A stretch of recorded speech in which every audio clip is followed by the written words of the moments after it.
من كان يرجو لقاء الله فإن أجل الله لآت وهو السميع العليم. Mungkin berikutnya dari Pak Resi, ada lagi Pak, mungkin pertanyaan-pertanyaan menarik nih dari para peserta sekalian. Iya nih, ada bahas, atau bagaimana?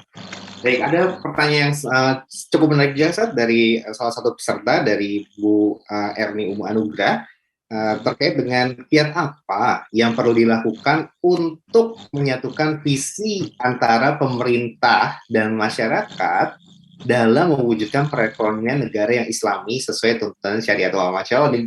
Ini pertanyaan hari berat-berat semua.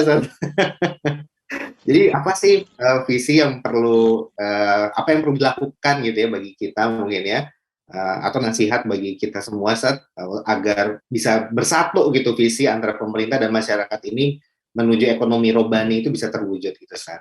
Seperti itu. Silakan Ustaz. Ya, barakallahu fikum. Pertanyaannya bagus ya.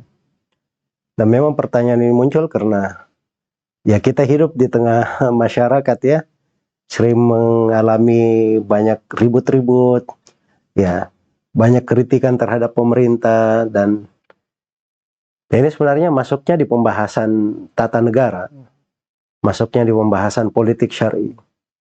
Karena di sudut kehidupan tata negara itu bukan dilarang memberi nasihat ke pemerintah, malah memberi nasihat kepada pemerintah itu adalah hal yang sangat dianjurkan sekali dan sangat bermanfaat, dan ide-ide yang ada di rakyat itu harusnya dimasukkan pada hal yang bermanfaat. Cuman kalau kita lihat dari sudut tata negara itu, pertama di negeri itu ada namanya ahlul halli wal aqd, orang yang di tangannya perkara, orang yang merupakan sumber pemikir di dalam negara. Ya, dan itu saja di masa Nabi Shallallahu Alaihi Wasallam. Dan semua sahabat yang punya ide itu langsung bicara kepada Nabi Shallallahu Alaihi Wasallam.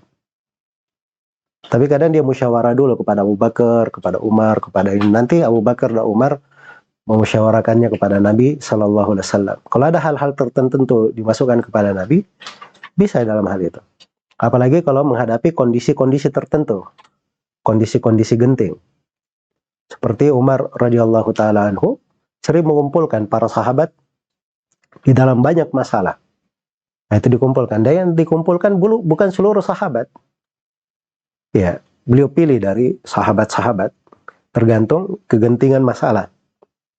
Pernah dalam sebuah masalah beliau kumpulkan sahabat pilihan dari Al-Ansar masih berselisih. Beliau kumpulkan lagi sahabat pilihan dari kaum Muhajirin masih berselisih juga. Setelah itu Umar kumpulkan para sahabat yang dari Muhajirin pertama, semuanya tidak berselisih, satu pendapat. Nah, itu gaya mereka ya di dalam menyelesaikan masalah. Nah, kemudian kalau ada hal yang perlu disampaikan, itu disampaikan secara langsung. Bukan disampaikan melalui di jalan, bukan disampaikan lewat status-status di media. Ya, sebab kadang nasihat itu, usulan itu bisa menjadi membeberkan aib kadang. Bisa menjadi hal yang menyebabkan terjadinya kerenggangan, kejauhan hati. Iya, kejauhan hati. Dan itu nggak bagus ya. Ya. Dan sekarang ini kan pemerintah juga memudahkan orang yang memberi masukan, memberi nasihat, sudah ada jalur-jalurnya, ada pintu-pintunya. Ya, sisa dilewati dari pintu dan jalur-jalur itu, memasukkan nasihatnya. Ya, punya ide-ide yang bagus, masukkan ide-ide itu. Ya, cuman kadang banyak dari kawan-kawan kita punya ide, dia meyakini ide itu bagus gitu, dan dia paksakan ide itu kepada orang lain dalam bentuk mengkritik, tapi belum tentu idenya bagus. Ya, apalagi kalau kita yang menyampaikan ide kita misalnya, kita belum ada histori membuat jasa di negara ini misalnya, belum ada praktek yang bagus kita buat. Nah, itu juga kita harusnya kan memposisikan diri pada tempatnya. Jadi sebenarnya keadilan itu adalah meletakkan sesuatu pada tempatnya. Itu keadilan. Dan seseorang yang berlaku adil itu, dia berikan setiap pemilik hak-haknya masing-masing. Itu yang disebut dengan keadilan. Agar supaya terjadi tatanan kehidupan yang baik dan kehidupan bernegara yang maksimal. Ya, dan di belakang hal tersebut, insya Allah semua masalah akan selesai, termasuk di dalam sektor perekonomian tersebut. Iya. Jadi pada hal-hal yang di tengah masyarakat ya.